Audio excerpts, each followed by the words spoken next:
Hello everyone. Today I have a presentation about microRNAs in septic patients, a systematic review. And this is my outline. I will talk about the backgrounds, materials and methods, results and future work.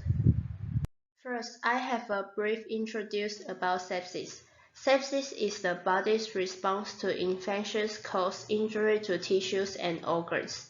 This kind of inflammation causes systematic inflammatory response syndrome, which is included temperature less than 36 degrees or more than 38 degrees, heart rate more than 90 beats per minute, respiratory rate more than 20 per minute, and too much white blood cells.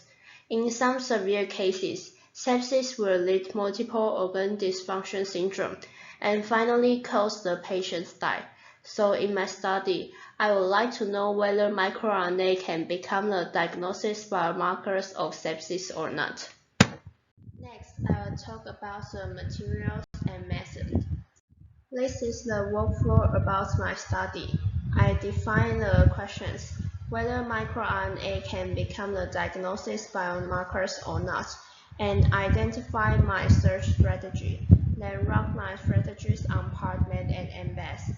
In this report, I will focus on my first screen and resolve the disagreement. I run my search strategy on these two databases, PubMed and MBAS. In PubMed, I apply match term and all field to fulfill my searching. On the other hand, I apply the PICOs on my data searches in MBAS. After download the data from two databases above, I discuss the criteria with my supervisors. The data will be included like original articles, or patients at least 18 years old, or studies containing diagnosis accuracy assessments of sepsis.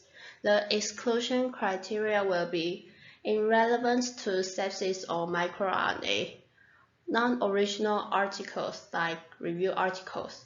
The studies is duplicate or lack of necessary parameter for diagnosis accuracy assessments, or burn patients or non-human data.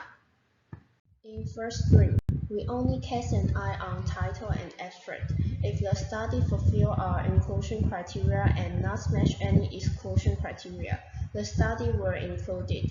Meanwhile, the study match any exclusion criteria will be excluded. The red one is done by CRC and the green one is done by me.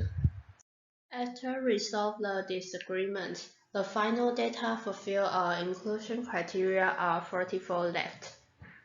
And the future work. I will finish my full test screen in June and finish the data extract and product work in July. Software analysis in August and interpret and discuss the results in September. Before work from home, I spend about 8 hours in labs a week. This is my presentation. Thanks for listening.